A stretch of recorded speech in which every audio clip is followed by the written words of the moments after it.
Hi, everyone, and welcome to episode 102 of the Tick Bootcamp podcast. The title of today's interview is Slyme, an interview with Jenna Luché-Thayer. My name is Richard Johannesson. And I'm Matt Sabatello. So, Matt, this was just a fascinating interview where we have a Lymie who, after getting through her challenges, was able to use her experience to make changes in the Lyme community. And I'm really interested in getting your take on how you feel about the work that this wonderful woman did for folks like you in the Lyme disease community. Well, Rich, Jenna just gave me such hope and really is such an inspiration because she was sick for decades and finally got a Lyme diagnosis and actually reached remission. And with that remission, she made real changes in the Lyme community to help people who are in the throes of their illness.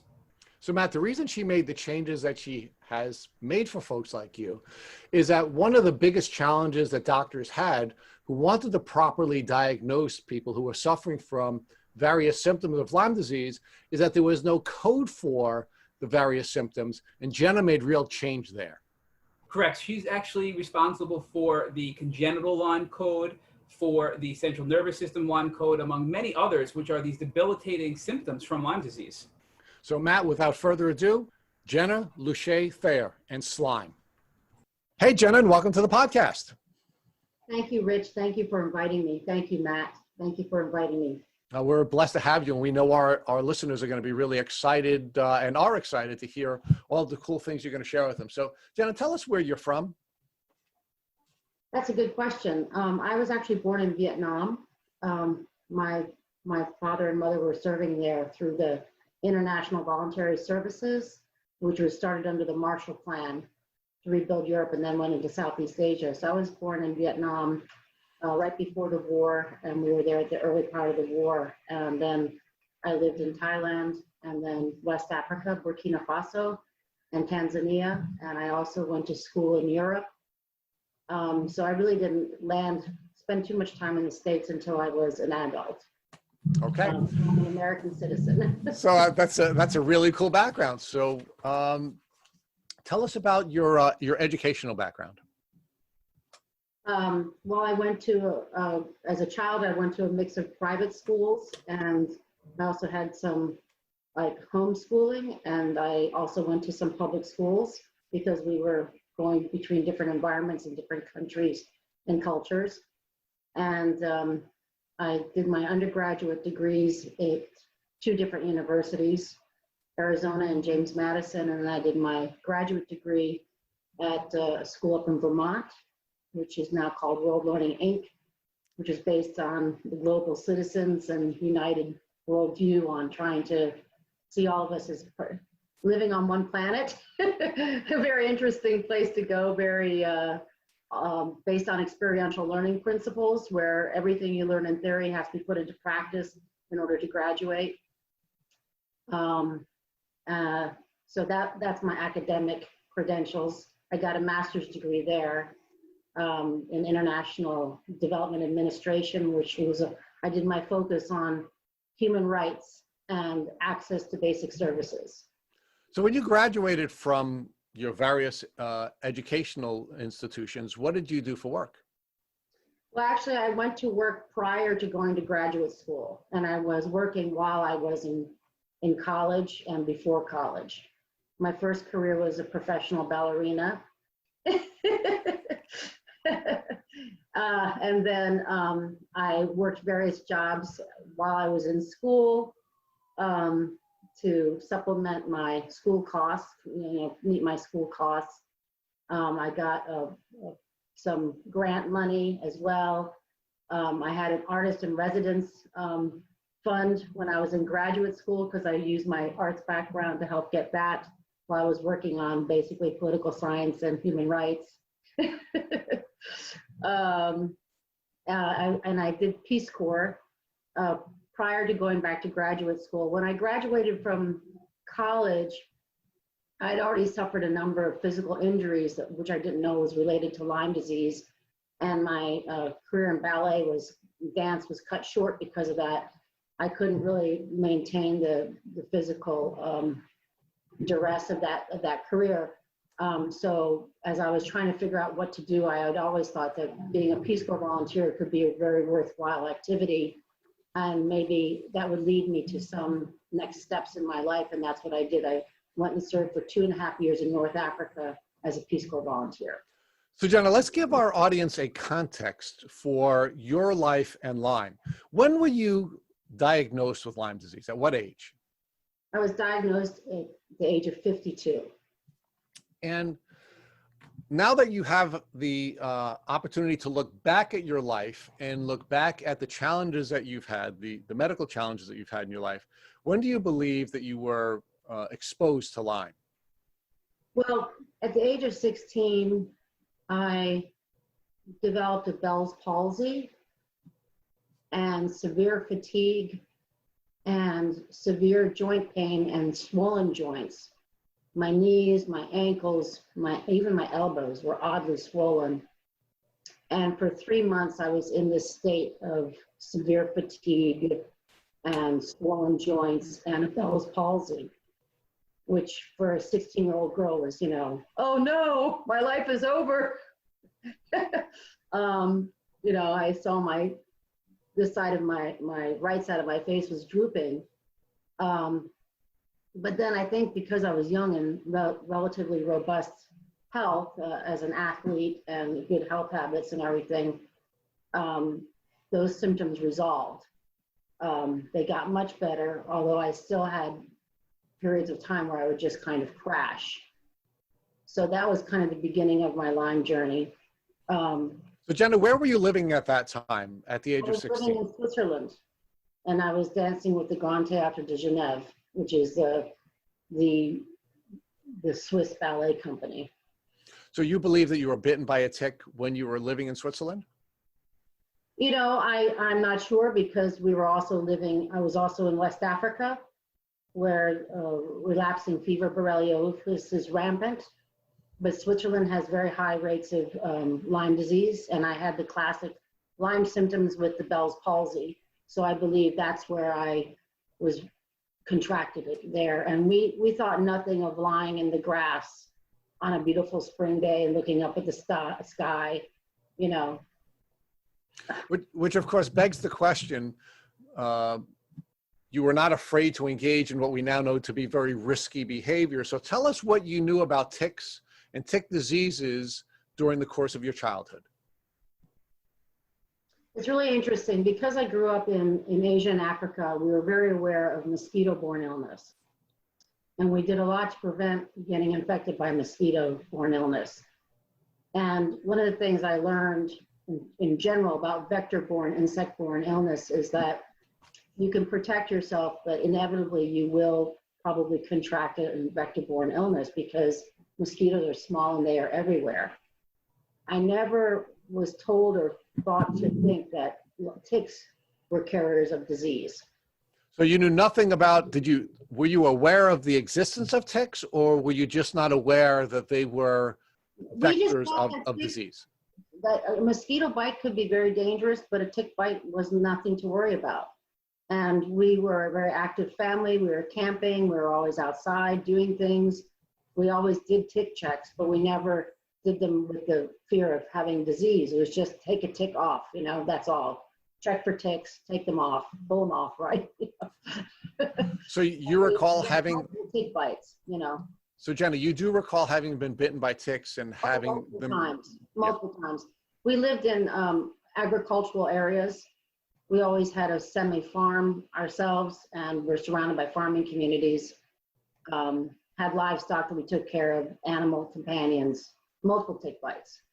So the only steps you took to protect yourself from ticks was just to check and remove. There were no other steps that you were taking to protect yourself from ticks. And you didn't know that you should be protecting yourselves from tick diseases.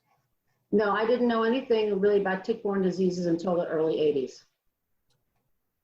So, you know, so I was bitten in 76, and I didn't know about anything until about 81. Okay.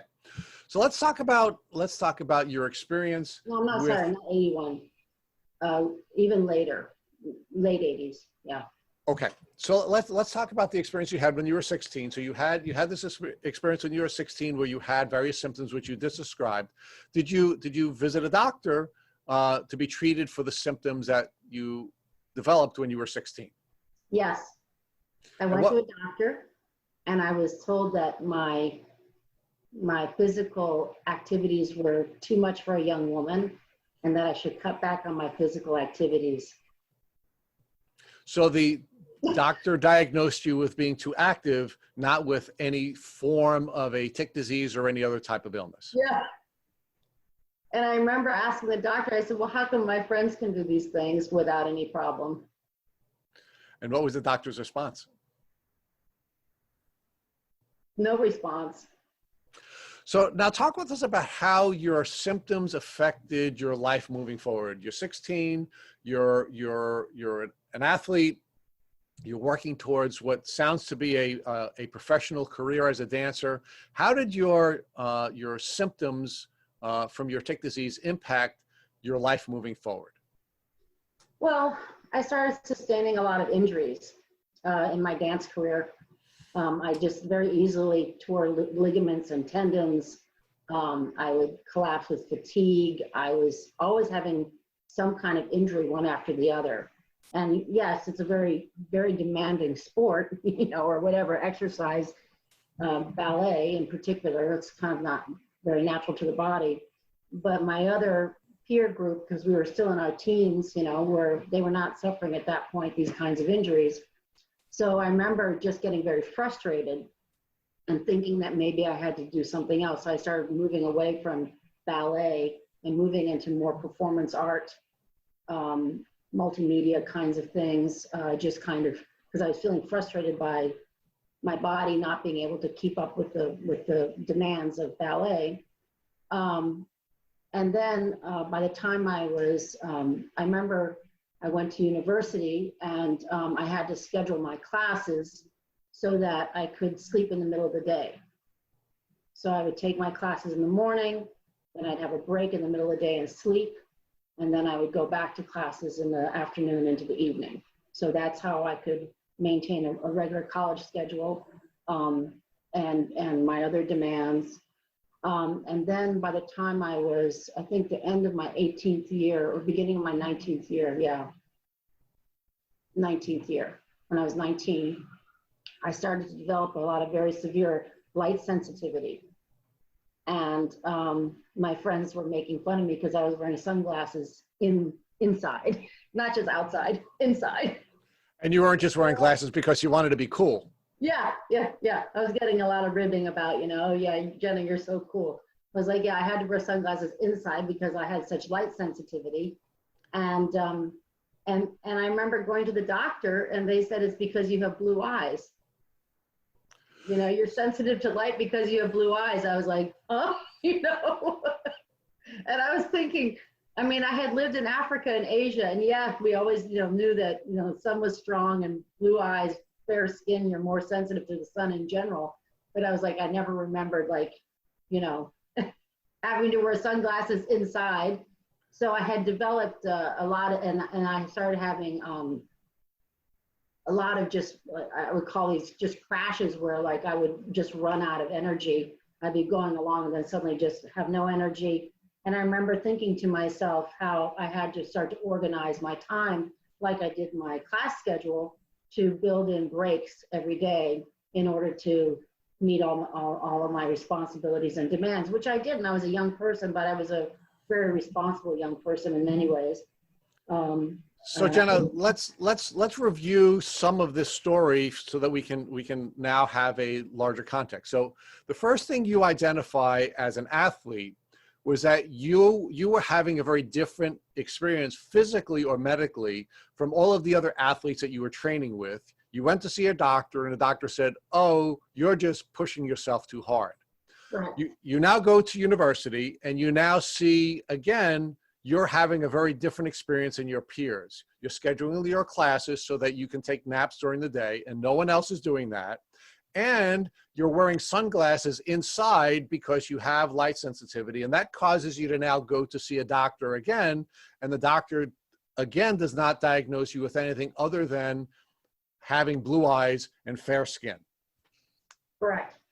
All right, so now let's and one of my best friends from university, one reason we became so close was because she was responsible for getting me out of bed in the morning. Because I had such difficulty getting up out of bed, she would come literally to my room every morning and just shake me until I got out of bed. You know, Jenna, get up, get up, get up. So I had people helping me to maintain my schedule. And I was 18. So you're now visiting doctors and you're giving them an outline of your symptoms, and you're sharing with them that your experience is different than all of your peers, yet your doctors are not giving you any type of a diagnosis that would help you to understand why you're having a different experience. Correct. So now how did your developing symptoms impact you after you left university and you moved into the marketplace?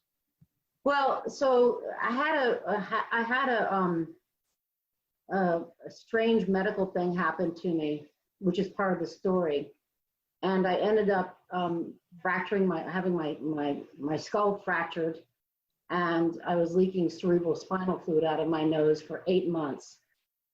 And it went undiagnosed for 8 months. I was told I had allergies, and I was trying to get out of classes, and I wanted attention, and how was I getting along with my boyfriend, and blah, blah, blah, blah. So this 8-month period, though, I became more and more ill, and eventually my blood work showed very abnormal. And then eventually I was actually diagnosed as having leaking cerebral spinal fluid out of my nose. And because of that, this was in the early 70s, they really didn't know what to do, but they had just started experimenting with microsurgery. And I had one of the top neurologists in the world basically go up into my brain and mend the tears and breaks that had occurred. And because of that, I was put in, I was in a hospital ward for a long time, but prior to that, I was also in ICU for 6 weeks, being pumped full of antibiotics and pumped full of whatever, they kept me sedated. And then afterwards, I was also given a long, long course of antibiotics because my system was very weak. I was very easy to get sick. And so I was given a very long course of antibiotics for a period of, intravenous antibiotics as well, for a period of, I think, 6 months at least. And, that was it may have been related, but I don't think it was, but it was a separate medical incident, an insult to my body, but it resulted in me having access to a very intensive high course of IV antibiotics. And when I came out of that, which was a long time coming out, because if you're ICU for 6 weeks, your muscles atrophy, you have to rebuild everything, right? And I was told that my body had suffered a lot of different types of damage from this injury. And I went to an herbalist. Growing up in Africa and Asia, you go to herbalists all the time. That's the local medicine, and I had a lot of faith in them. And I went to an herbalist in where I was living, and they put me on a macrobiotic diet, which is an organic, very limited diet to basically help me completely cleanse my body and rebuild its strength and rebuild and overcome all the damage that had been done. I had abnormal kidney, abnormal liver, abnormal neurological, everything. So that treatment, the macrobiotic diet, I did it for 2 years. And the herbal, I don't even know what she gave me. I just remember going to her, and she would look at me and ask me questions, and then she'd give me a bag of herbs, and I would take them, Okay, I was 19 years old, and I was on my own doing this. But Jenna, this is an interesting part of your journey, because I do need to share with you that this is not unique, at least to Matt and I and the listeners to our podcast, because we've had many, many guests, because of the neurological challenges that they were suffering from their Lyme disease, suffer head and brain injuries. So in some cases it's concussions, in some cases it's even more serious as yours. So I think this is a very interesting pattern that we've been observing pretty regularly, where folks suffer head injuries as a consequence of the neurological challenges that they're facing with their Lyme disease. I think what's even more interesting about your journey, however, is that it seems like this experience allowed you to fall into a treatment protocol that helped you with your Lyme journey, because you were given a course of antibiotics, and you did, in part because of your experiences as a child, find an herbalist who also probably helped your Lyme, just coincidentally, with the treatment that you were receiving from your head injury. So why don't you share with us how your macro treatment that included your dietary changes, your herbal protocol, and your IV antibiotics, how did that help you with your health journey moving forward? Well, I mean, one of the things I remember is that I no longer had light sensitivity, and I had much more even energy, and that lasted for a while, but then things changed again. Well, talk about the role you think this combination therapy played in helping you with what you now know to be the symptoms of your tick disease that you were suffering between the ages of 16 and 19. Well, I think it put me into remission, functional remission. And I would say that has been the pattern of my journey since I've been sick, that I've been able to enjoy long periods of functional remission. And how long were you in remission after the experience that you had when you were 19? When did your symptoms begin to resurface? Well, I started having issues again with uneven energy, where I would just crash. I started having those again. I started having muscle and joint pain issues, and issues with a lot of sleep disturbance. That started again up in my early 20s. So where were you in your life? Had you graduated from university, and were you in the marketplace at that time? I was graduating from university and going into the Peace Corps. Now, what do you think changed with you physically? Do you believe that you were reinfected, and as a consequence of a reinfection, you then lost remission? Or do you believe that there were stresses in your life that caused your immune system to be compromised, and as a consequence, you now lost remission? I could have been reinfected. I was working in an agricultural community in North Africa, where again, we were getting tick bites. I was working with livestock. I was doing animal husbandry, beekeeping, farming stuff. I could have been reinfected, but I don't remember that being in particular. I think, but I also I contracted amoeba. I contracted, various other diseases working on the ground. So I could have just had too much going on into my body in addition to the Lyme disease. So I started to get kind of run down again. But then I was still young enough. I remember just getting super run down, and then just sleeping a lot for weeks on end, and then kind of getting better. And how long were you limited by your reignition of your Lyme disease? Well, I became so careful in parsing my energy and time that I never felt very limited. I just remember sometimes family members and friends getting irritated with me because I would say, no, I can't do that. I have to rest.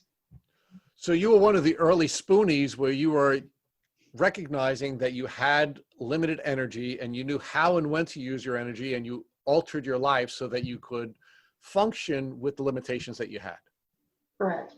Now, were you treated with any? I didn't really consider them to be limitations, and that's part of the thing, because I remember, it's kind of like when I had my head injury, and I said I have a terrible headache, and everybody said, "Oh yeah, I do too." And then my nose is running.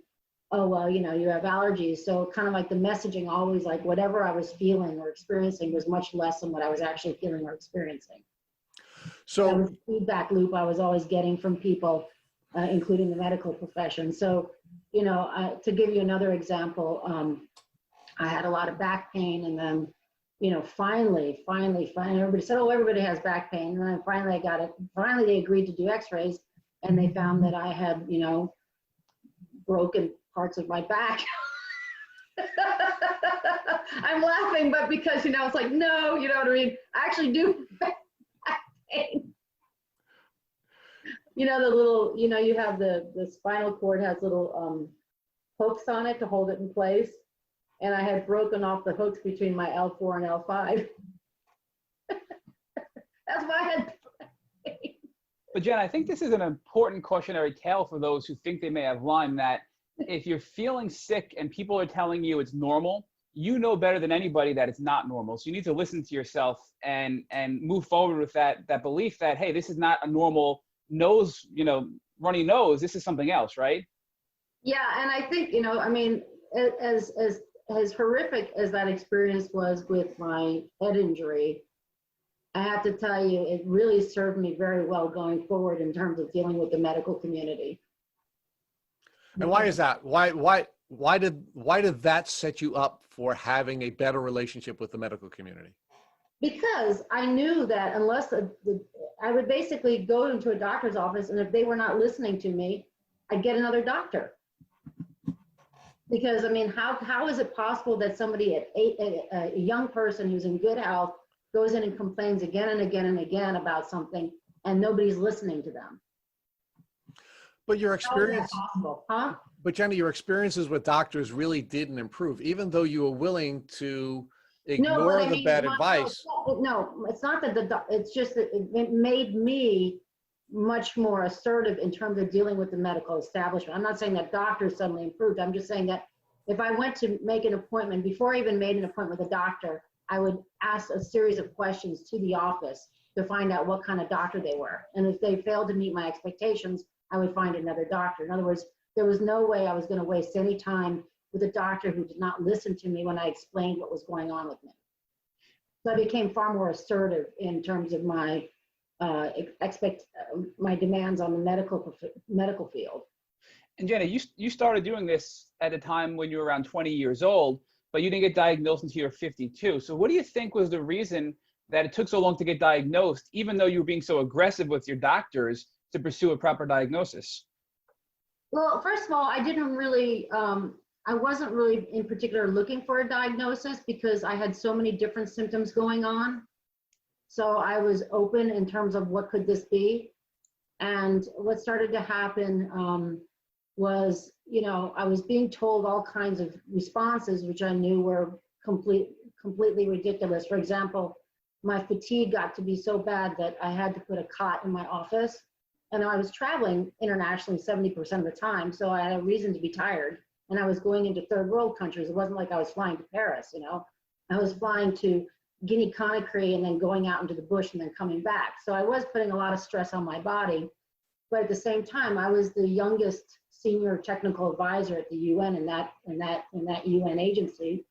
And men, and I was the only woman, and the men who were 10 and 15 years older than me, they seemed to have no trouble with their travel schedule and go out and party on top of that, you know? So I was like, why is this that I'm so, you know, I can put all my energy into my job, but I crash and I crash and I crash. And so when the doctors were telling me it was stress related, I said, well, how come all these other people are able to manage this? I'm not, you know, manage quote unquote a stressful lifestyle, and I'm not able to. And I just didn't get any, I got a lot of actually very sexist feedback on why I couldn't manage it. Jenna, let's explore that though, Jenna. So talk to us about these sexist comments you got, because you're not the first guest to talk to us about that, where doctors would dismiss women as just being hysterical or overreacting more so than men. So can you describe for us what that was like for you and give us a specific example of one that occurred? I can give you so many examples. I remember when my back was hurting and they finally agreed to do x-rays on my back. And they saw that I had broken the spine, the parts of my L4, L5 vertebrae.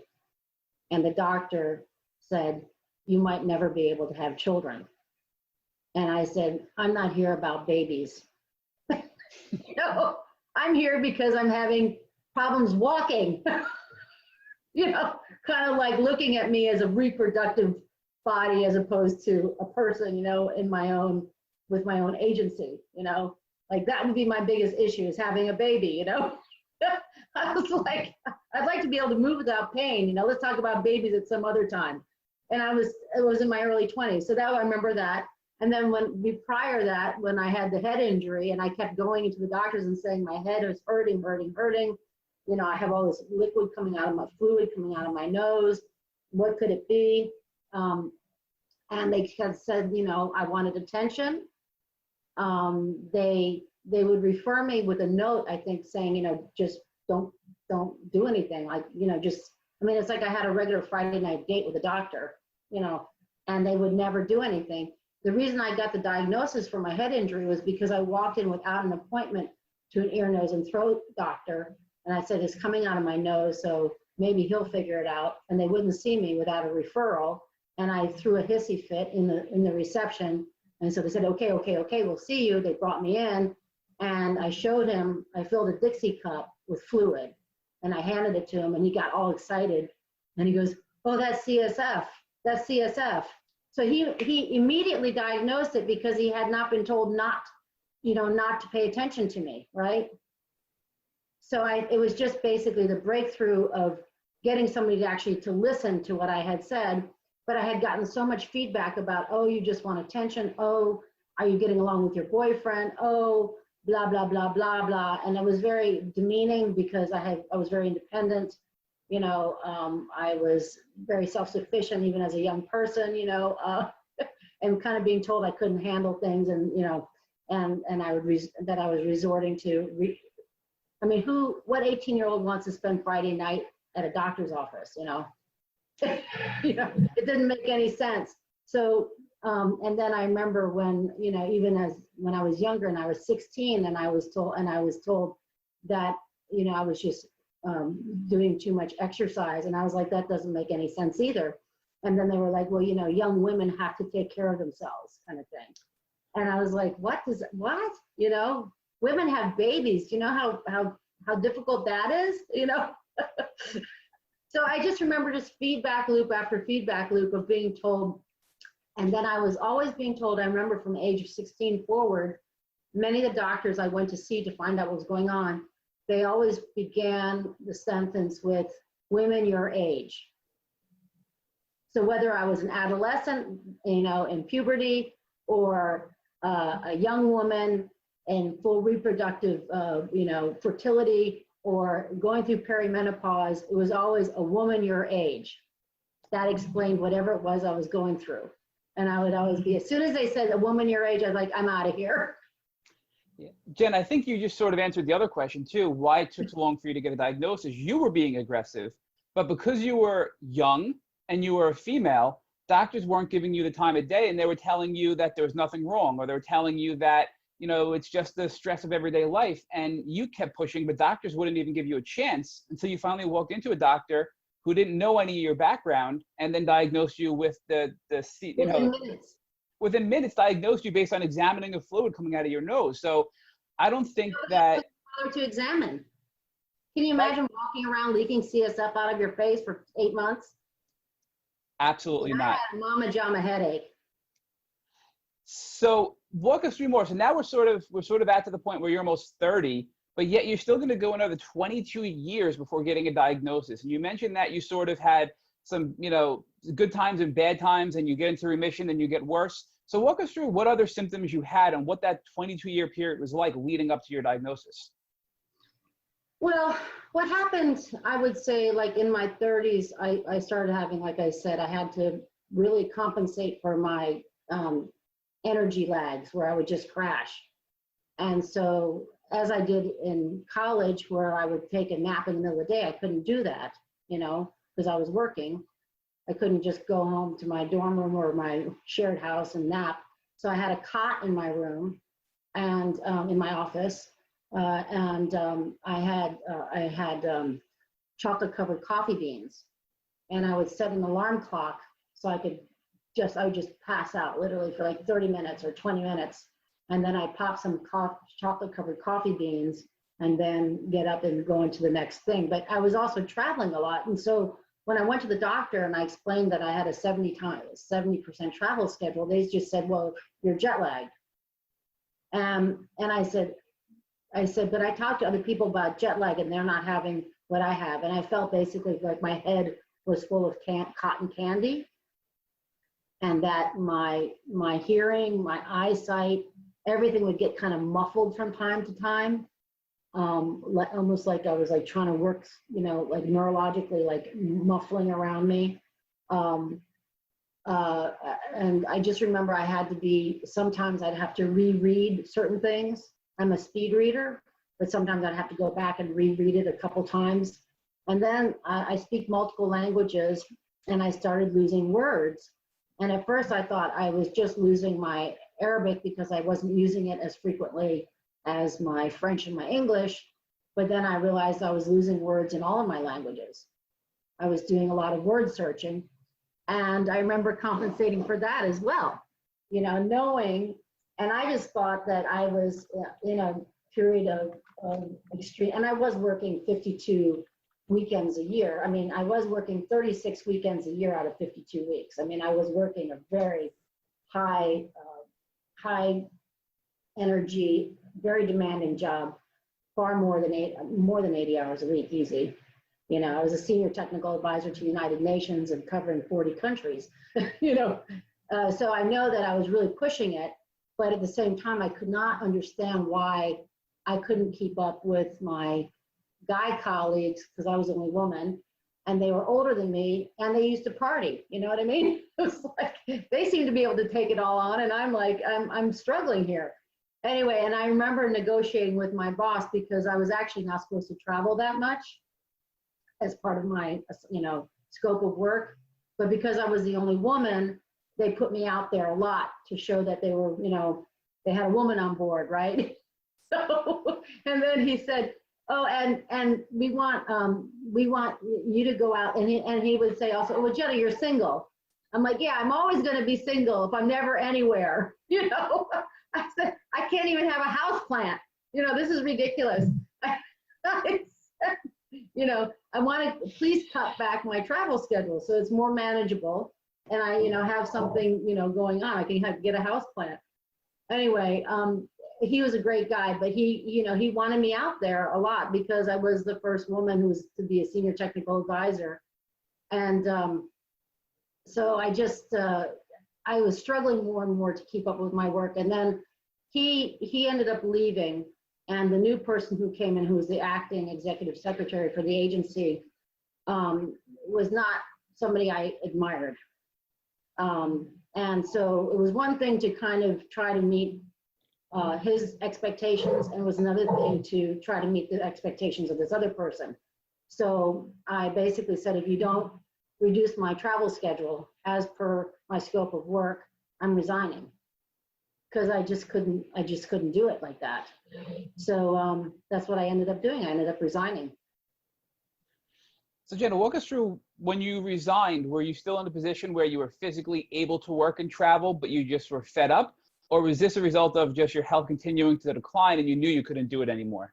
I couldn't do it the way I was doing it. I knew that. I had already contracted one of the most virulent form of malaria. And for example, I had been told I needed to stay back at least 3 months, and they put me out after 6 weeks. So this is a form of malaria where it's found in Mozambique, and if you get it, if you don't get treatment within 48 hours, you die. And I had contracted it, and it like knocked out half my red blood cells almost. I was like so anemic. So I was very compromised when they sent me out again. But this, like I said, my previous boss had left.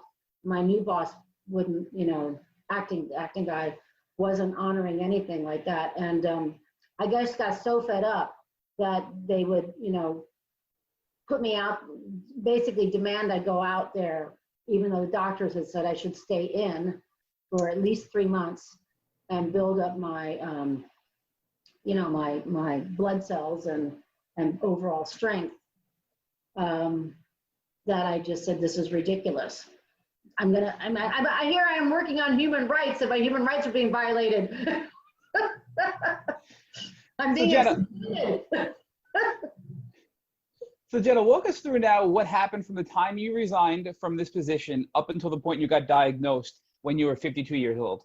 Okay, so one of the things I did was I was living in the New York area because that's where the United Nations is based. I was living in Sleepy Hollow. And as you know, the New York area is quite expensive compared to other parts of the country. So I relocated to Florida, where I knew that I could work as a consultant for so many days a year, and manage, to live. So I could reduce my workload and live in a place and still have a good quality of life. And so I made a plan to relocate to Florida. At the time, my grandmother was still living here, and basically work less and take care of myself more, which is what I did. So I refused basically to go back into full-time work. I just didn't think it was worth it, It was too hard on me. And did you notice your health improved as a result of no longer working full-time and cutting back your hours? Well, it definitely helped. I mean, I just remember the first number of months that I moved, after I moved to Florida, I just slept all the time and I walked on the beach. That's all I did, sleep and walk, sleep and walk. And then I kind of got better again. And then I started taking, most of my assignments were 6 to 8 weeks. And again, they're all in very challenging environments, very rudimentary infrastructure. I'm not in the capital. I might come into the capital to brief and debrief, but I'm basically out in these more rural areas that need governance, infrastructure, delivery, basic services. So I would always be out in places eating various things that were there and exposed to a lot of microbes and parasites and all of these things. And so because of my seniority, I was a team leader. And so I could always organize the team and my time frame and the program to accommodate my need to rest and take care of myself, right? So I could meet with my team early in the morning, we could work through the day, I could take a break and then come back and meet with them again and schedule everything like that. So I could manage to work. And then what happened over time was that, let's say I went on a 6-week assignment, I would come home and sleep for a week. Then I would go, later as it progressed, it got to the point where if I went on a 6-week assignment, I would have to sleep for 6 weeks. So your health was declining, but you were requiring more and more rest, which you now are able to do because of your decreased workload, it sounds like. Right. But I mean, I was either, and I remember just having to, and I would have to do a lot of things in order to get through that work day while I was working. And I would basically know that when I got back, I would be in complete crash mode. Kind of getting back into the situation I had been when I was working full-time at UN as a senior advisor, where I had no life. And Jenna, you had to know that this wasn't normal and it was getting worse. So how does this decline in your health lead up to your Lyme diagnosis? Well, I started to go, I was going to various doctors, and again, I was told, oh, this is perimenopause. I was like, really? I said, how come? I said, if all billions of women were feeling like this, we would have no civilization. I mean, so once again, it was blamed on your gender. And I just find that unbelievable that they continue to just find excuse after excuse after excuse instead of figuring out what's really wrong with you. Many interesting things. I grew up in a family that, goes to church, and I have spiritual beliefs, but I remember being asked if I believed in God, like that had something to do with it. I remember, being told it was perimenopause. I remember being told that women your age often struggle with where they are in their life. And I was like, what? And these were not psychologists or psychiatrists. These were just, GPs and neurologists saying things, just kind of out of there. I was starting to have a lot of tics and tremors and fasciculations.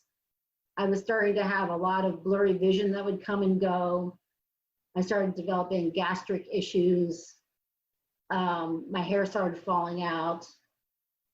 I remember just having like very uneven emotions. That's why they thought it was perimenopause. My emotional balance was going I remember there were some days I said, I can't go out in public. I'm not going out in public because I feel emotionally very unstable.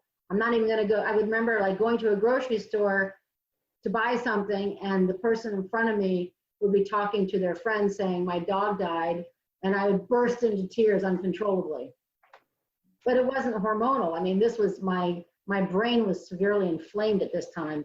I finally started to get some diagnoses, and they said that, I had multifocal bright spots in my brain, and so I probably had MS, and I probably had lupus.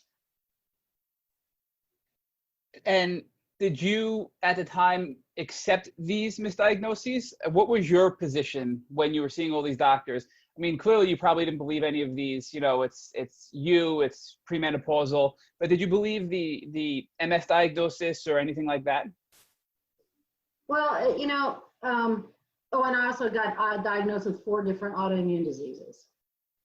So I just remember trying to get the clarity from the doctors, like, why do you have this? Because, MS and lupus there's no like clear way to diagnose that. These are clinical diagnoses. There's like no blood test for lupus. There's a blood test that indicates you may have it. There's, like you may have rheumatoid arthritis, you may have lupus, you may have MS, but these are clinical diagnoses. There's nothing specific that says definitely you have this. And so one of my undergraduate degrees is in science, and I'm actually very science-minded, and I love science. And so I would read everything I could about the disease that they told me I probably had, and it didn't fit what I was experiencing. So I said, I disagree. And I had no trouble disagreeing because I had already disagreed with them, many times with my head injury and my back injury. So I just said I disagree, and I just kept searching for answers to see what could be wrong with me.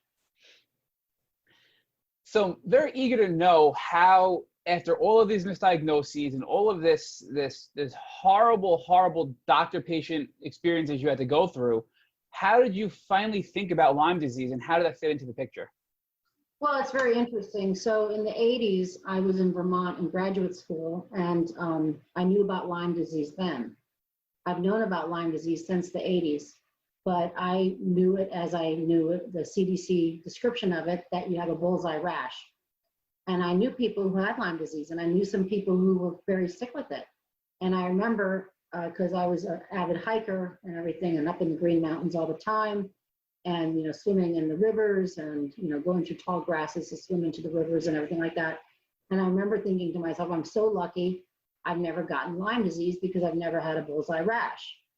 So what happened is a childhood friend of mine almost died, and we got a call from her mother saying she might not be with us much longer. And I went to visit her. She was in terrible shape. She had been a very fit, brilliant young woman, and she was shriveled, just very emaciated and on an IV. And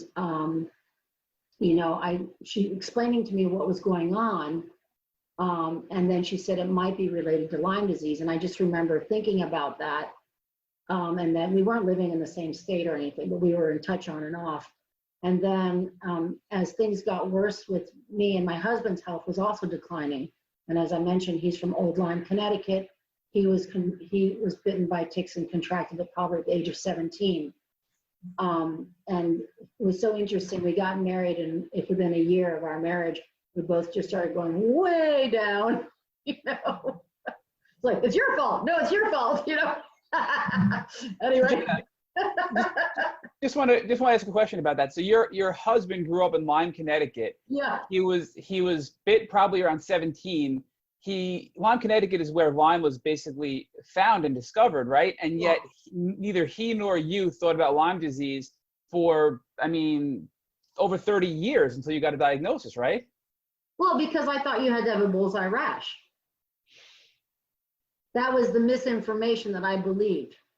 When you travel internationally, I use the CDC website regularly as an international traveler. I go there to see what diseases do I have to watch out for in this country, what preventatives do I need to take, what shots, et cetera, all those things that you do to prepare for international travel, and particularly into developing countries. So I always considered CDC to be a trusted website and source of information. And when they described Lyme as having a bullseye rash, I assumed that's what you needed to have in order to show a symptom to have Lyme disease. And so no, neither of us looked at what happened though. Is like my health was declining so much, and I called my friend. I thought about my friend Shireen, and I called her, And I explained everything, and she said, you may well have Lyme disease. And she's the one who told me to get tested and not to bother with the standard tests. So your story is not very uncommon, where you thought of Lyme because of a friend or a family member or research, and you're the reason you ultimately got diagnosed, which is just very unfortunate in today's world with so many people that have Lyme disease. So when you spoke to your friend and she recommended you get tested for Lyme, what were your next steps? Did you go to a doctor? Did you seek an LLMD? You know, what did you research it first? How did you proceed at that point? Well, we had a neighbor who was a doctor who was willing to do the blood draw and centrifuge the blood that needed to be done, and practice specially to be sent to IGeneX. So he was willing to do that, and he got the test results. And he immediately said, I'm only going to give you 21 days of antibiotics, and that's it. He goes, because he, you know, and he literally made it clear to us that this was not an illness he wanted to be involved with, because people were losing their licenses and being attacked for being involved with it. And he was, you know, close to retirement. And so he said, that's it, 21 days of antibiotics, of doxycycline. But Jenna, did he caution you that that might not be enough, and say that I can't help you beyond that? Or did he just say 21 days and you're going to be cured? No, he didn't say 21 days you're going to be cured. He said, this is all I can do for you. So at that point, did you start to look for another doctor who would be willing to treat you more long-term in the way that you felt would be better for you to heal? Absolutely. Because by this time, you know, I had started reading. As soon as my friend told me to get tested, I started reading everything I could. And this person who told me to get tested, she was a medical professional at Johns Hopkins who almost died from Lyme disease. She told me to get the test there, and then, you know, she started to talk around the issues of getting treatment, et cetera. And I just want to say that, you know, she, like a lot of people who've been through this, was very traumatized by it as well. So it was almost like a cat and mouse situation, trying to get the information from her, because it was pulling up a lot of trauma for her to even discuss part of it. But she gave me enough information, and then I started doing all the research. And by luck, you know, I do a lot of research on the computer, and Joe Burrascano's Guide for Treatment came up, and I downloaded it, and then I got a couple other articles, and then I went and spoke to a nurse practitioner who was at the rural medical clinic. We were up in the mountains. We'd had to leave Florida because we couldn't handle the heat. And my husband had developed such severe sound sensitivity that we couldn't live in a concrete block house. So we had moved up into the mountains, into a home that was built into the mountains, surrounded by clay. And he basically was living in that floor that was at the bottom, built into the clay, because of sound sensitivity. So he was like, I called him Mushroom Man, you know. he was down there, and I was up here, and I was walking around wearing my sunglasses again, you know, and he was down there with headphones on, trying to keep all the noise out. Anyway, we both got diagnosed with IGeneX. He tested positive on the bands, all the bands for CDC requirements. I did not, but I tested positive on the PCR, very high levels on PCR. And then what happened is, so I went to a rural, we had a rural health clinic there. You know, these are all over the country, they're federally subsidized. And there was a nurse practitioner that had seen me going downhill.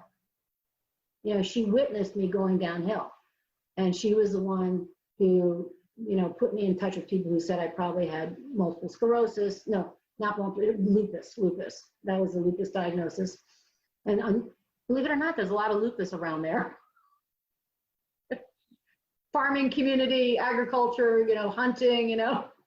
Anyway, so a lot of lupus. Anyway, but I went to her with the Burrascano's Guide and a couple of articles about persistent infection. And I said, you know, would you please consider treating my husband and I long-term antibiotics? And she looked at me and she told me that she had a niece that almost died from this. And she was willing to treat us on extended antibiotics. Of course, these were oral, and she did not code it as Lyme disease. So in order to preserve her license and not be at risk with her medical career, she had to code it differently to not get in trouble, to give you the treatment you needed to recover.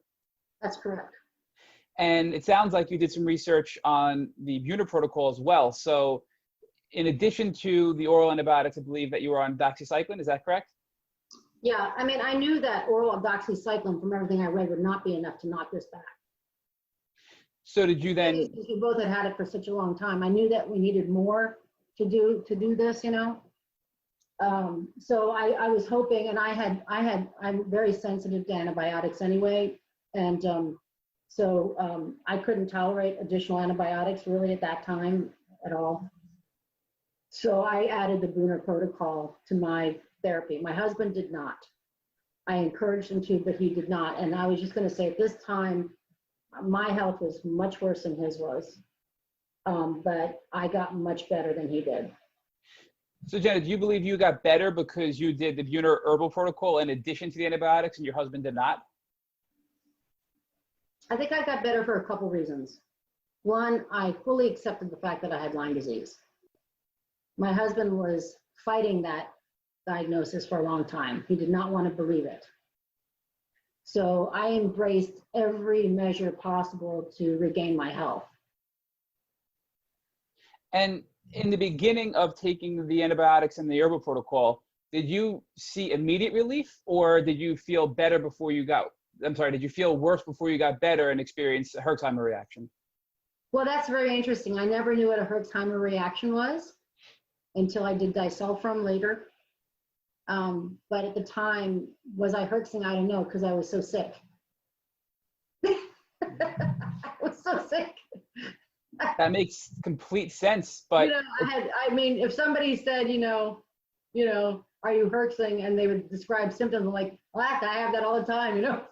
So, I mean, I had neurological, I had joint, both my knees were very inflated, you know, swollen. I had classic Lyme knees, classic. I remember going to a doctor in Florida with these classic Lyme knees and being told and they were like, what do you do for exercise? I said, well, I walk on the beach every day for about an hour to an hour and a half. And then she was like, stop walking. I was like, but wait a minute. Are you telling me that exercise causes this? She's like, well, probably. I'm like, then I said, then Olympians would look like a bunch of grapes, you know, right? Doesn't make any sense.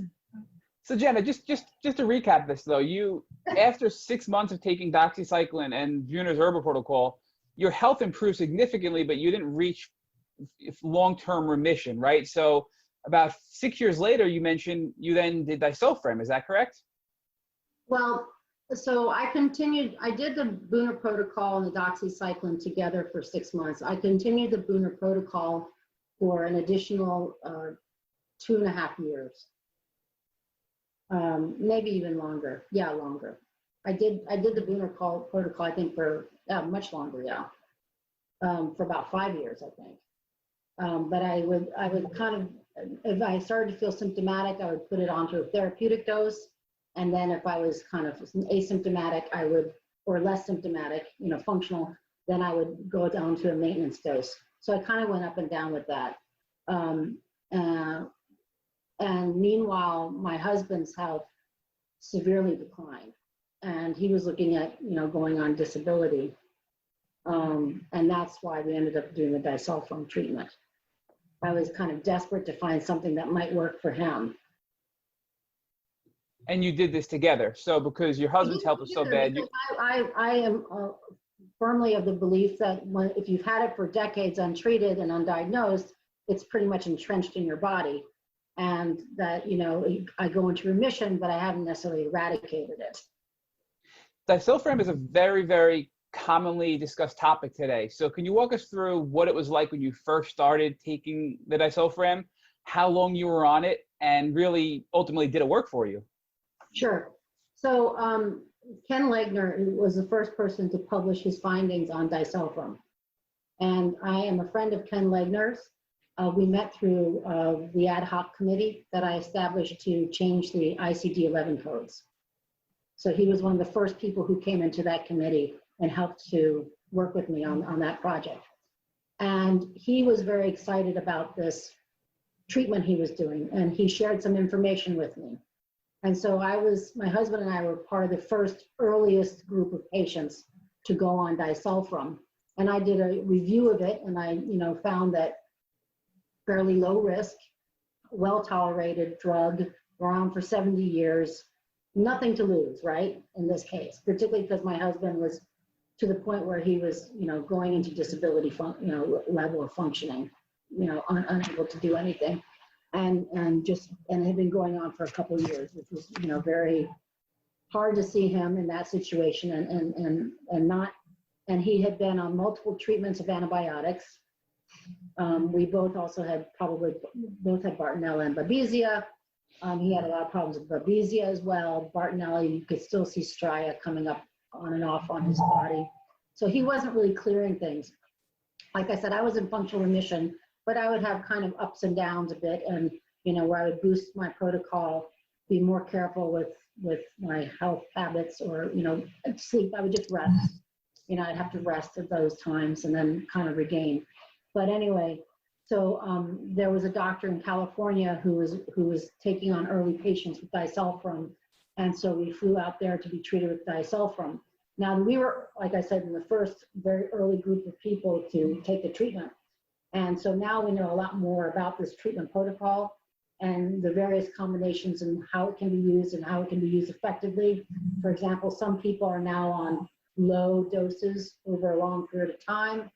When we got into this treatment, we were all trying to get up to a high dose for a period of 12 weeks, 8 to 12 weeks. My husband tolerated it very well, and it completely revolutionized his health. He came out of it completely. I mean, he's kayaking, he's hiking, he's working full time. His life is completely turned around, completely turned around. I had severe herxing. Now I knew what herxing was. Oh, that's a herx. So, but what was interesting was that I had so much neurological herxing, and so I had seizures, partial seizures, tics, tremors, my dysautonomia, my POTS, all of the autonomic nervous system, everything.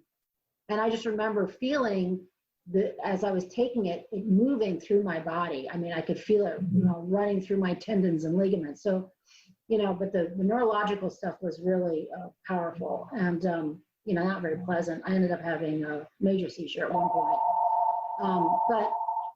But the point being is that, now we know that I probably should not have gone to such a high dose.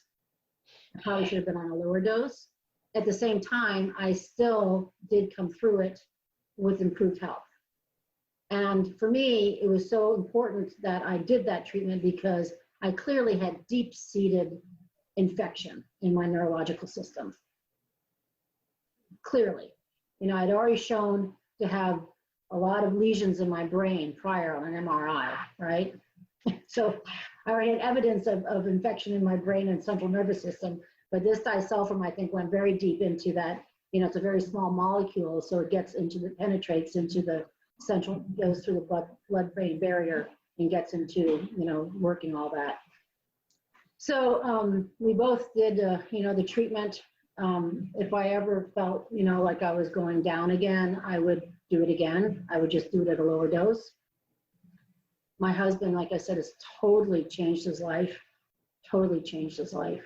I mean, he was so eviscerated by this by the time he got on the disulfiram. Jenna, So for you, I know that not everyone can tolerate it, and I'm not saying it's the cure, but I think it's a great tool. Jenna, for you, you mentioned that you had severe herxing and then you got better. And then if you had a little flare up, you would go back on a little bit of disulfiram. But now that was within the last year, about a year ago. How are you feeling today? How would you assess your health today? No, I would basically, it helped improve my health, definitely improve my health. And my husband is basically very improved, extremely improved. The only thing I'm doing right now is, basic supplements, not any particular treatment.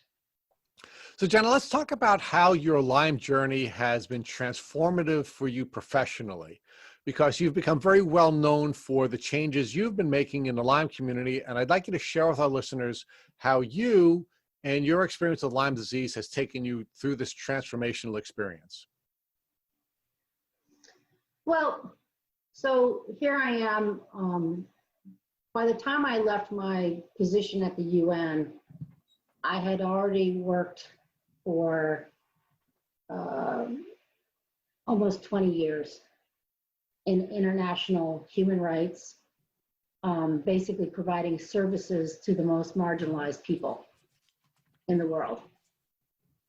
And, so you have a sense of your own power, and you feel capable of making change. Not everything improves, but I could see improvements in various places over the many years I've been working. And then as I continued as a consultant for the next, 15 years, I also saw, I was able to keep in touch and see improvements in various places because of these efforts, not my efforts, but joint efforts, everyone's efforts to help improve things. And then, so, at the same time, I'm living in this cognitive dissonance where I am myself a marginalized person. So it's very obvious to me that I'm being marginalized. And at the same time, I'm not really sure how to get through that marginalization because I don't know what exactly is wrong. Why am I being marginalized? And then when I get the Lyme diagnosis and I start reading all about Lyme, the politics, the corruption, I go, this is human rights abuse on a global scale with corruption on a global scale. And this is exactly the kind of work that I've been doing internationally on other areas of service, and education, health, and ability to make a living, ability to assemble, all these things govern. And so I recognize that I am actually part of this whole paradigm of extreme corruption and human rights abuse that's being perpetuated through these marginalizing this global patient group. And so what it made me realize was that I probably had specific skills that I could apply to this conundrum. There could be something I might be able to do given that I have a global understanding of what's going on. And so Jenna, talk to us about the marginalization and why you believed you and patients like you are being marginalized. Okay. Well, I wrote a book about it. It's called Slyme, which describes the marginalization. And it's very well documented actually in the United States that the insurance agencies decided in the early 90s to no longer insure treatment for chronic Lyme. Prior to that, people got treated. And that is well documented in the book by Pamela Weintraub, Cure Unknown. So we have the documentation that, we moved to an HMO system, and basically insurers started to call the shots on what they would treat and what they wouldn't treat and how they would cap illnesses, et cetera. Lyme was one of the diseases that they decided to not treat in the chronic form because it was costly. So in the US system, which is driving the global Lyme policies, basically it was an powerful insurance industry that decided no longer to cover the treatment. So they had to get people who were willing to say there was no such thing as chronic Lyme. And that's where we get the corruption and within the IDSA and the CDC and the NIH to basically deny that this illness is persistent, debilitating, disabling, and can cause death. So that's specifically the situation in the United States. On the flip side, though, there were practitioners also recognizing, particularly in the Lyme endemic areas, that if you gave a Lyme patient, particularly a chronic Lyme patient, an alternate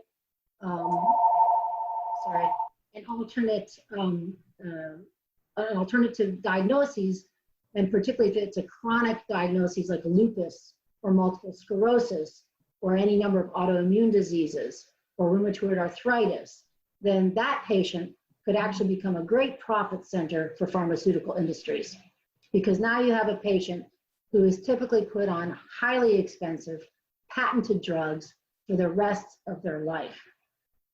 So this is a setup that is benefiting a lot of different actors. It's not like anybody masterminded it. It's just that things started to be put in place and various predatory actors started to recognize how they could benefit from the situation. Okay. So the medical system incentivizes this behavior. Yes.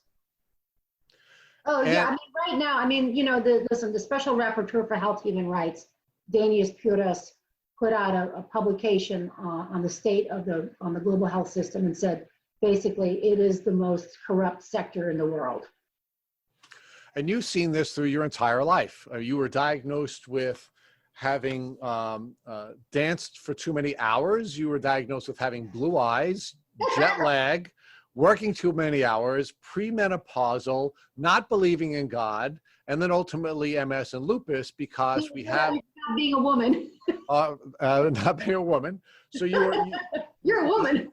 You had a whole host of misdiagnoses or excuses for not diagnosing you, and as a consequence, you were sick for decades before you were properly diagnosed and properly treated. And this pattern is repeating itself hundreds of thousands of times in the US per year because the medical system incentivizes both insurance companies and doctors to not to properly diagnose people with Lyme disease. Yeah. I don't see it as, I think, like I said, I think it started out with insurance companies wanting to deny it. And then on the flip side, people recognizing, oh, well, these people are still very sick, but if we can move them into another diagnosis, we can actually make money off of them. So, you know, it's very interesting because on the one hand, you know, insurance companies are covering for some of these treatments, right? But when you look at how embedded insurance and pharma is, there's a lot of deals going on all the time with what will be covered, what won't be covered, you know. Well, and let's investments, et cetera. You know, like for example, the UpToDate, which is a drop-down system for getting medical diagnosis. You go to a doctor's office and you give them symptoms. Oftentimes they go to UpToDate. UpToDate drops down and looks and points in the symptom, and boom, they get like a diagnosis. You might have this, you might have that. UpToDate is tied to a mother, it's a subsidiary of a major corporation that is involved with all kinds of investments for pharmaceutical industries and medical devices and other types of investments. So these two are feeding off of each other very clearly in terms of what's going to get funded, what isn't going to get funded, what's going to get diagnosed, what isn't going to get diagnosed, what medications are going to be pushed, et cetera. And then, of course, our whole model in the United States, we used to be self-sufficient in the production of antibiotics and other key drugs, and all those have been outsourced because of money. So talk to us about the changes you've now made now that you've identified and written about this very corrupt system that's causing people to remain sick. Sure. I just want to mention also outside the context of the United States, and if you are already on Medicaid and Medicare and you get diagnosed with Lyme, in those cases, because it's now the government system or a national health system in another country that's paying for your treatment or not paying for your treatment, in those cases, typically, instead of putting you into a diagnosis of a chronic illness that has costly expenses, that has costs involved with a treatment like lupus or MS. In those cases, they often will diagnose you as simply psychosomatic and put you on merely palliative care. And palliative care, of course, is the kind of limited treatment you give to somebody who is dying. So I'm just telling you that's what's being done in many of the Scandinavian countries, in Holland, in France, you know, all of these countries that have national health systems, Canada, they basically say it's psychosomatic and they will not give you any therapies. Here, because of money being made off of pharma for expensive patents, and they tend to put you into these categories that are generating income for pharma. So I'm just saying there's a couple different avenues on how this is played out depending on the context of the costs. Who's it going to cost? So Jenna, you've identified a solution, or at least a partial solution to these challenges. So can you talk to us about the solutions you've identified and the steps you've taken to try to implement those solutions? Sure. Let's open up this book.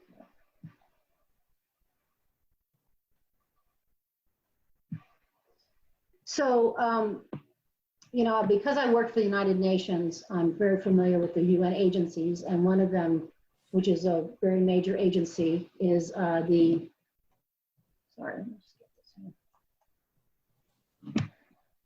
World Health Organization. And many people do not know that the World Health Organization is actually comprised of all the nations in the world, 194, now we're 193 because of the US has left the World Health Organization. But basically all the major, almost all the countries in the world are member states of the World Health Organization. And they have what they call International Classification of Diseases codes. And these codes are used by all the countries in the world. For example, if you go to a doctor in Maine or you go to a doctor in Shanghai, they are using the same coding system for disease. And the reason this was done was because there was always a concern that there may be pandemics and that there had to be an ability to globally coordinate and respond to pandemics or other kinds of disease outbreaks. So this was started back in the 40s, the system started to begin and then it got more developed. And so we've had multiple iterations of what's called the ICD codes, International Classification of Diseases codes. And about every 10 years, they would update them with the latest medical information so that those diseases, that understanding could be represented in the codes. So people don't realize that these codes are used globally. But I'll give you an example. They are also very politicized. So Lyme disease and Ebola were both discovered around the same time. And Lyme disease was actually given its own code. But Ebola was never given a code, a specific code. It was under a general code for hemorrhagic fever until 2016 when it became a global threat. And then when Ebola became a global threat, they actually assigned a specific code for Ebola so that any medical person and scientist in the world could go to that code information and find out what the symptoms of Ebola are and locate how to deal with it and treat it. So it's kind of a globalized medical inventory dictionary information system for all practitioners, all scientists across the globe to be able to access, regardless of the wealth or poverty of that nation. So in 2016, after Ebola became a threat to wealthy industrialized nations, it got a medical code. For 30 years, it had no medical code. It was just something that happened in those poor African countries, you know? So there was no reason to mobilize and have a code for Ebola. Now, Lyme disease was given a code back in the 90s. It made it into the World Health Organization and it took time, you know? It took time. It took about 15, 20 years to get medical codes, you know? But it was given codes in the 90s and they have not changed since. So for more than 25 years, the description for Lyme was limited to arthritis, meningitis, and polyneuropathy. Now, that's already interesting because the World Health Organization recognized polyneuropathy from Lyme disease, but very few doctors will recognize it, even though there was a global consensus that this is a medically, scientifically valid outcome of Lyme disease. So what happens is when you get a disease or a condition, it has a code and then it has subcodes that describe various complications from that disease. all right? And some of these diseases are very well elaborated, and some of them are not very well elaborated. And that's where the politics comes in. That's also where science comes in. Sometimes they just don't have enough evidence to say, yes, specifically, this is an outcome of this disease. But in other cases, they have the science, but they're not going to put it into a code for various reasons, oftentimes political, economic. Now, So- when you say political, describe why the World Health Organization would not allow science-based evidence to trigger a change in code. Because the World Health Organization is funded by nation states. It's dependent upon donations from various governments, and that can come with leverage. So if a particular interest group were to take control of the policy-making decisions of the wealthiest nations who are donating to the World Health Organization, World Health Organization would then be controlled by the lobbyists who are controlling those nation states. And it goes further than that. Just as the Centers for Disease Control has been quite corrupted, and the NIH has been quite corrupted by pharmaceutical interests, which is very well documented, by the way, by numerous scholars, the FDA as well, Food and Drug Administration. I'm not saying that everyone's corrupt, and I'm not saying the entire institution is corrupt, but I'm saying there is corruption in it. There is corruption there. And there's certainly very clear pockets of corruption in certain areas of these institutions. So what happens is, so the World Health Organization, not only does it depend on funding from multiple nations, from governments, but also people get seconded. In other words, they get given a temporary post at the World Health Organization to represent the issues, the interests of that particular country. So we have people from the CDC or the NIH or whatever over there sitting at the World Health Organization as officials in the World Health Organization. So the corruption of the NIH and the CDC gets exported to the world by virtue of the officials from those positions serving on the World Health Organization. Well, that is part of the way in which the corruption is spread regarding Lyme disease. The other part is that almost every official at the CDC that is involved with Lyme disease is a member of the Infectious Diseases Society of America. And so that's another way in which the fraudulent science around Lyme disease has been globalized, because the IDSA has a lot of funding from various groups, including government, and they form partnerships, research partnerships with multiple nations, multiple other medical societies, so they have a lot of influence as well. So it's two-tiered. It's the private, that's a private sector, private sector group going forward and promoting certain things that are tied to insurance interests and pharmaceutical interests. And then you have the government, which is also tying into various institutions. So because of your Lyme disease journey, you've now been able to identify all of these challenges that we are universally facing through the corruption of both American institutions and now World Health Organizations. How have you been able to now affect change so that that corruption does not continue to violate the human rights of people around the world? Okay, so what happened is when I thought to myself, why, what can I do to help move this agenda? And I said, well, what I could probably do is to try to change the codes. And in 2012, the World Health Organization was severely criticized for lack of transparency. And so they had to put in place a number of practices to open up their internal debates on how decisions were made. And one of these areas was the development of the ICD codes, because there was a lot of criticism, not only on ICD codes, how they were developed, because of politicizing of codes, but other areas of the World Health Organization. They needed to become more transparent and accountable to the globe in general, okay? So they opened up the process to change the ICD codes, which meant that anybody could register as a stakeholder and come into the process and start sharing and debating and dialoguing on how to change and improve certain codes in any medical condition. And I was talking to Ken Legner at a conference, And he had mentioned how frustrating it was that these medical codes were so limited when it came to Lyme disease. And that's when I realized, oh, well, we can change those. This is a procedural thing that we can engage in and change the codes. So what we did was I talking to Ken, and then he helped me to connect with many other people, and we formed an international committee that represents scientists and medical professionals, human rights, lawyers, and even veterinarians for zoology diseases, genetic diseases rather.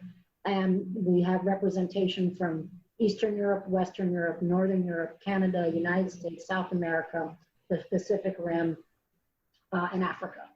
Okay, so we quickly cobbled together an international organization, all completely voluntary group, and we pulled together research showing the evidence of persistent infection, congenital Lyme, multiple disabling and potentially fatal complications from Lyme disease. But in addition to providing the medical and scientific information that was needed to change the codes, I knew that that would not be enough because that's been provided many times and it's routinely ignored. So what I did was I took that information and I framed it into a human rights and corruption rubric on how to present it, and showing by denying the science, it led to the violation of 11 major human rights across the globe, and multiple treaties across the globe, multiple signed treaties, signatories of all these different nations were being violated because of this fraudulent science. And we detailed in detail all the corruption, much of the corruption revolving, and how the corruption was implemented involving the science. And we put together 2 major reports that went to 2 different special rapporteurs and was shared with both rapporteurs, but they were, the first one was for the special rapporteur for health human rights, which is the highest attainable standard of life, of quality of life that one can have. And then the other one was for the special rapporteur on the situation of human rights defenders. And that's, the human rights defenders is basically people who are defending the rights of other people, such as the doctors who are defending our rights to treatment options, the mothers and fathers who are defending the rights of their children's right to care and treatment. Those are human rights defenders. The lawyers who are out fighting cases, the advocates. So anyone who's trying to protect a marginalized group goes into record as a human rights defender. And so basically we put these 2 major reports into record at the United Nations, and also had meetings with the 2 different special rapporteurs, and submitted the reports to the World Health Organization, and participated in the online beta analysis thing going on for all the ICD codes, submitting example after example after example of all the science and medicine. But again, like I said, just the science and medicine alone would not work because they can ignore it. But by tying it to the human rights and making it an issue at that level, then we could put some pressure to bear on the system to at least pay attention to this information coming forward. So how did that go for you? Once you were able to make the connection between the science and human rights, what was the response? Okay, well, I'm just going to backtrack a little bit. Okay. So every country that involves itself in the ICD codes has its own ICD code process. For example, the US has one. Once or twice a year they meet, and you can submit information and things you'd like to see change in the ICD-11 or the ICD codes. Okay. It's completely non-transparent. You can submit information. There's no requirement that they even respond to say that they received it. There's no recognition that it was even submitted, and there's no need for them to even put it into record that anything was received, and there's no need for them to publicize what they're going to be discussing as even possible changes in the ICD codes. So it's a completely sham process. Or it's certainly one that's cloaked in secrecy, even if it's not sham, right? I mean, Well, I would say it's sham in that it's because it's supposed to be an open stakeholder process. So it's a theater. It's, you know, they'll hold a meeting. You could go to the meeting, but they might not even discuss anything that you brought up. And they're not obligated to do it. And they're not obligated to tell you what they will discuss. So now, did you submit your findings or your organization's findings to the entities that are set up in the various countries to make recommendations for changes to the ICD codes? No, I went directly to headquarters. I said, this other process is complete bullshit. I'm going right to the top. So that's why we went directly to the top of the system. We went directly to the highest, representatives at the Office of Human Rights.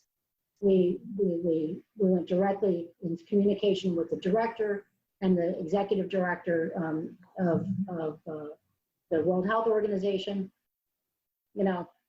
I refused to get caught up in any of these baloney processes at the lower level because I knew that they were just going to shunt you out. Right. Well, because they were a black box. So you went above the black boxes in both the US and around the world, and you went directly to the source. Yeah. So now tell us, was the source receptive to your reports, and were changes ultimately made? And were those changes what you wanted them to be? Yes, we had quite a bit of success. So as I had mentioned and the reason we had some success, I believe, is because it was a transparent process. If they rejected something, they had to give a reason why they rejected it. It was all on public record. So unlike these other systems where there was no requirement for any transparency, this was a completely open process. So if I submitted something, they said reject it, then I could come back and say, why are you rejecting it? Because they have to give a reason why they're rejecting it. So, right. So anyway, so this was, and anybody in the world could see that who was registered on the stakeholder platform. So in addition to making noise with the reports and meeting with the special rapporteurs and talking to the heads of the WHO and the deputies, we went through all the very, nuts and bolts and procedural things to get it into the system. Okay. And we had teams of graduate students and scientists entering all this information onto the codes. And then, so what happened is the result is that we went from having 3, Lyme disease and then 3 codes for arthritis, meningitis, and polyneuropathy to Lyme disease and 1, 2, 3, 4, 5, 6, 7, 8, 9, 10, 11, 12, 13, 14, 15 new codes. So the 3 codes that were initially adopted in the 1990s were amended so that we now have 18 codes currently. Well, actually,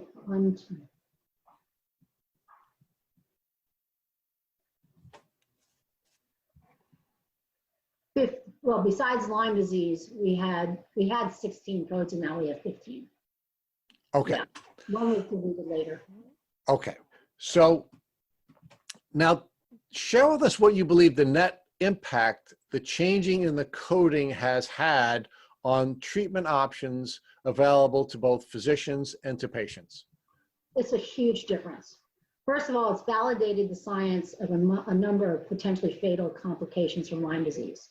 We now have official code for Lyme carditis, which means you can get easily, it means that if you had Lyme carditis, you could go and there was no code for it and the person wasn't familiar with Lyme, they wouldn't even know to look for it. Lyme carditis meaning Lyme disease attacking your heart. Yeah, infection of the heart, which kills people, by the way. It causes AV block. It can cause just general inflammation and destroy the heart. As you know, the story with Neil Spector, Dr. Neil Spector, who died recently, and he had to have a heart transplant because Lyme infected his heart.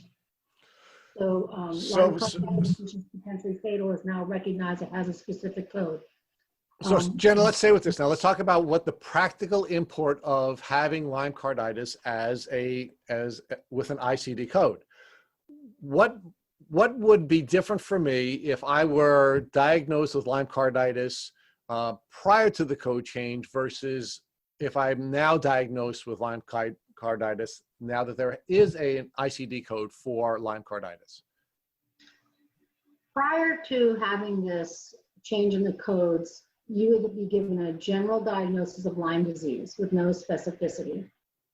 And you would be limited to the description that they had for acute Lyme. and a limited course of antibiotics.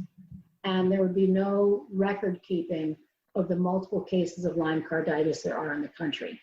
Okay, so then as a practical matter for me as a patient, if I was suffering from Lyme carditis and my doctor did not have the capacity to diagnose me with Lyme carditis, then he or she or they would be limited to treating me with the protocols that were available for acute Lyme disease, and the doctor would no longer be permitted to offer me additional treatments. And more importantly, the insurance company wouldn't be required to pay for my treatments if I were to have that diagnosis, correct? Right. And so now what we have on the codes is we have Lyme neuroborreliosis. That's coded now, which, as we know, needs even recognized even by restrictive measures, multiple courses of antibiotics. We have Lyme carditis. We have ophthalmic Lyme borreliosis, so all the complications of the eyes that happens with it and specific kinds of Lyme things. We have dementia from Lyme disease recognized. We have demyelinating central nervous system demyelination due to Lyme borreliosis. That's a really big one because so many people get these complications that they've gone undiagnosed for a long time. So now there's actually a code for this, which basically allows you to now negotiate. Well, but even more importantly, doctors are now given the flexibility of properly diagnosing us, giving us the capacity to negotiate with our insurance companies so that we can be treated for these more chronic illnesses, but also gives the doctor some protection if insurance companies are going to report the doctor for treating us for chronic Lyme disease. Because one of the biggest challenges that we've had as patients is that our doctors are fearful that they're going to suffer censure from the licensing agencies because the insurance companies are reporting them to the licensing entities. And I will tell you, Jenna, and I'd like you to speak to this, most of our guests are afraid or not willing to share the names of their treating physicians, and that includes you. That's right. So this coding is a very, very important element of protecting health human rights. And I can't thank you enough for first identifying this challenge and then using your God-given gifts and your experience to make the changes that are necessary, or at least the early changes that are necessary, so that those patients who are suffering from chronic Lyme disease can have the proper healthy relationship that they should have with their doctors, the proper relationship that they have with their insurance company, and a more likely outcome of having their health human rights protected. Thank you. I was going to say, though, I mean, just because we have new codes doesn't mean there won't be pushback. Well, talk to us about that, because we do have to wrap this up. And I do want to let you know, and our listeners, that we're going to have to invite you back to have a conversation specifically about this topic. But just so that we can tie this up, Jenna, can you just tell us where the pushback is coming from and what we can do to help you to prevent the pushback from preventing us from having the health human rights that every one of us are entitled to? Okay. There's a couple things. One, this was a procedure that I described and how to change the codes. The codes actually don't get adopted officially for another year plus, okay? So it's a multi-year process, and then the codes get officially adopted. Meanwhile, I've been encouraging advocates across the world to use these new codes because they have been validated by the World Health Organization, which means all the science has been validated, to educate doctors and scientists and public about Lyme disease. Because when you say that the World Health Organization, 193 countries have recognized these codes and the science here, that's a much different situation than saying one medical society in the United States has recognized this, okay? It's a much bigger push for validation. And to give you an example, there's an advocate in Oregon who started her presentation to her state legislators by saying that these are the new medical codes, and to the medical and scientific people there. And because it was coming from a global body, everybody just accepted it as such, okay? So that just takes you've already jumped that first hurdle of getting acceptance for these complications by basically presenting it as a validated multi-year stakeholder process representing all these nations and da-da-da-da. But we still have insurance companies who make money by denying care. So whether it's Lyme disease or other illnesses, they do make money by denying care, you know. And so I can expect that there will be pushback from insurance companies to not want to recognize these complications, even though they have been encoded and recognized globally now, because we're still pushing, you know, we're still pushing back against, you know, people who make money off of denying care. So, you know, what it can do is, as you said, it can protect the doctors. Where, for example, I don't give the names of my doctors because currently treatments that we've had in the past were not being coded through Lyme disease. That's how we were able to get care through our insurance system. Right. So the doctors had to either refuse to give us the treatment that we need, or and be safe that way, or they had to diagnose us with something else so that we could receive the treatment that we needed, or in some cases they were incentivized to diagnose us with something else because they would be rewarded for that by Big Pharma and giving people treatment that was not going to help them to improve their condition. Right. So, so the important thing is that people start talking about these codes and speaking to the medical people, speaking to the scientists. You know, I tried to get this information represented at the Federal Tick-Borne Disease Working Group, and they've completely ignored it. You know, some of the major advocacy groups in Europe have taken this on, and they're using it to use for their advocacy work. I have not seen it adopted here in the United States by the major advocacy groups. They're kind of ignoring this major breakthrough. And I'm just saying it's very important information because it's validated science now, you know, and we could start basically demanding recognition of policy changes prior to the adoption of the codes because the science has been validated. So, Jenna, to tie up today's podcast, and again, we are going to invite you back, and we're going to need to have a much longer conversation about this particular topic and coding. But I'm going to walk you back to from the macro to now the micro. Sure. And if, God forbid, your husband came walking in to see you immediately after you finished this podcast, and he showed you that he had a tick biting him on his leg, what would you recommend that he do so that he would not lose his current state of remission and go back into suffering from the challenges that he had faced with chronic Lyme disease? Immediately put him on a course of antibiotics. Immediately. And is there anything else that you'd recommend that he do with regard to the removal of the tick, the testing of the tick, or anything else? Proper tick removers so that the tick is lifted off the body as opposed to squeezing the tick and pulling it. We have proper tick removers so that we're not going to get, you know, more infection from, hopefully, from that tick bite. And I have an animal companion, and we use that if I ever find a tick on her. So, I mean, we have that, and I distributed them to all my, you know, friends and family. But I would just say, you know, immediate treatment. I know so many people who waited for test results, and by that time the infection had disseminated. Thank you for listening to the Tick Bootcamp interview with our guest, Jenna Luché-Thayer. To our listeners, we have a call to action. First, if you'd like to learn more about Jenna and her tick disease journey, please purchase all of her books, but most importantly, her book entitled Slyme, S-L-Y-M-E. Second, if you enjoyed this episode of the Tick Bootcamp interview with Jenna Luché-Thayer, please share it with your friends by using the social media buttons you see at the bottom of the post. Third, Tick Bootcamp has created a Tick Bite Blueprint that has been inspired by the information that has been shared with us by past podcast guests. We urge you to visit our website at www.tickbootcamp.com to view the blueprint. Please note we would appreciate any input or improvements you would like to offer for the Tick Bite Blueprint. Fourth, don't forget to subscribe to this podcast on iTunes, Google Play Music, or Spotify to get the automatic episode updates of our Tick Bootcamp podcast. And finally, please take a minute to leave us an honest review and rating on iTunes.